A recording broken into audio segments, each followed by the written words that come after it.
মুখং করতি বাচলং পঙ্গুং লঙ্ঘতে গিরিম যৎকৃপা তহমনন্দে পরমানন্দ মাধব। চিলমারিতে ধর্মসভা হতে চলছে শুনে আমি আনন্দিত।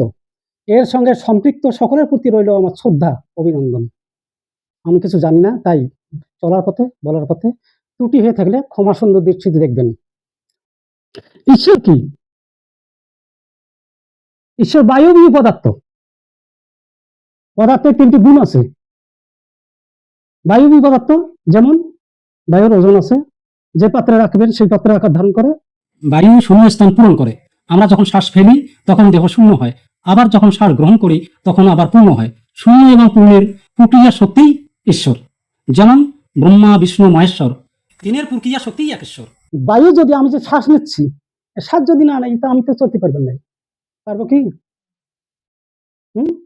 আচ্ছা, বায়ু নিলে না নিলে যদি চলতে পারি তাহলে বায়ুর অবদান কি? আমাকে অক্সিজেন দিচ্ছে কে? বৃক্ষ। বৃক্ষ যদি অক্সিজেন না দিত তাহলে কিন্তু আমরা চলতে পারতাম না। আর আমরা যদি কার্বন ডাই অক্সাইডটা না ছাড়ি তাহলে বৃক্ষ বাঁচতে পারে না। তাহলে আমার পরম বন্ধু যদি বৃক্ষ হয়ে থাকে, ওই আমরা কি কোনোদিন বৃক্ষের কোনো সন্ধানে সেবায় লিপ্ত ছিলাম বা আসি? কেউ বলতে পারি? আমি বলতে পারি না। অতএব আমি মানুষের মধ্যে নেই। যারা প্রকৃত মানুষ তারা সব সমাজের দিকে, সব দিকের দিকে, সব পথে, সব মতে সম্মতি দিয়ে চলে। ধর্ম বড় না মানুষ বড়?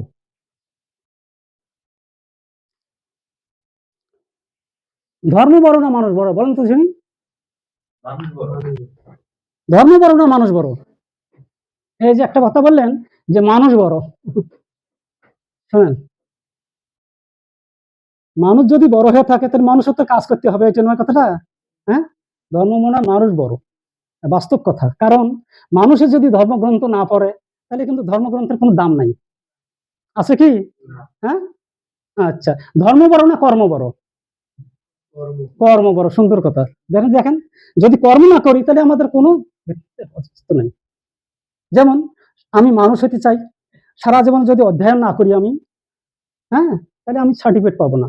আর আমি যদি সার্টিফিকেট না পাই তাহলে তো আমার জীবনে সার্থকতা নেই।